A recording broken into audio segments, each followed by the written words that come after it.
Assalamualaikum warahmatullahi wabarakatuh.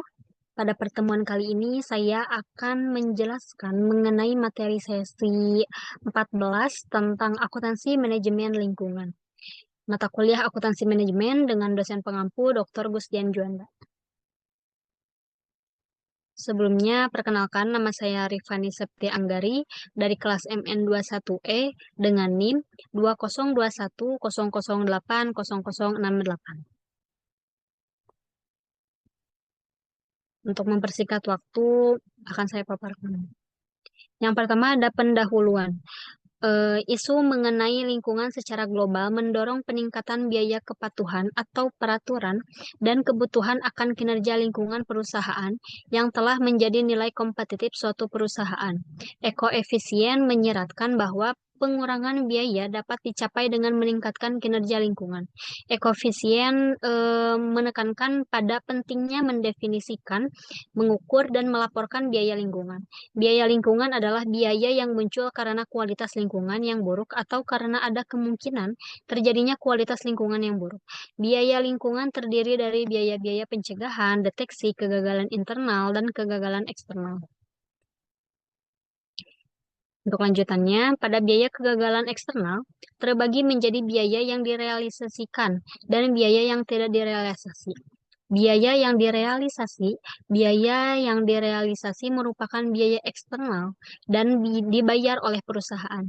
Biaya yang belum direalisasi atau biaya sosial, yaitu biaya yang disebabkan perusahaan, akan tetapi dibayar oleh pihak lain atau masyarakat. Melaporkan biaya lingkungan menurut kategorinya akan memberikan dampak peluang untuk mengurangi biaya lingkungan yang sekaligus meningkatkan kinerja lingkungan. Selanjutnya, keputusan perusahaan dalam menentukan pembebanan biaya lingkungan ke produk dan proses perlu mempertimbangkan hal-hal berikut ini, yaitu biaya produk lingkungan, baik biaya lingkungan penuh maupun biaya private penuh, dan penetapan biaya lingkungan berbasis fungsional atau berbasis aktivitas. Penilaian atas biaya siklus hidup suatu produk akan menyerap biaya dan manfaat dari segi konsekuensi dan perbaikan lingkungan.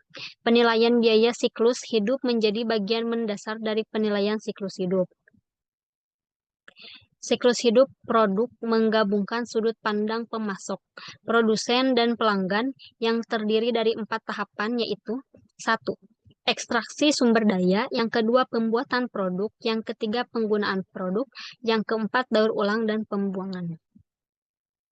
Selanjutnya, pengendalian biaya lingkungan bergantung pada sistem akuntansi pertanggungjawaban berbasis strategis yang menyajikan kerangka kerja operasional agar kinerja semakin meningkat dengan cara menghubungkan perspektif lingkungan ke perspektif proses.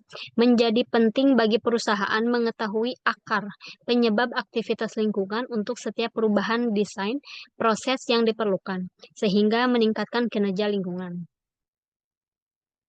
Sistem pengendalian lingkungan yang baik dapat tercapai jika perusahaan melakukan analisis aktivitas lingkungan dengan cara mengidentifikasi aktivitas lingkungan dan menilai biaya lingkungan. Aktivitas lingkungan dikelompokkan menjadi aktivitas yang memiliki nilai tambah atau value add dan tidak bernilai tambah non-value add.